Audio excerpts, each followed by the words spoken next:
booster ignition, liftoff of Space Shuttle Discovery, taking the space station to full power for full science. This is Mission Control Houston. Discovery roll program. Roger roll, Discovery.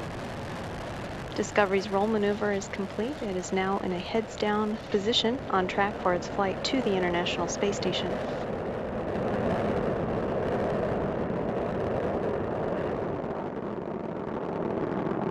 Discovery flying 365 miles per hour, 1.5 miles in altitude, 7 miles downrange from the Kennedy Space Center. Discovery's engines are throttling down as the orbiter passes through the area of maximum pressure on the vehicle.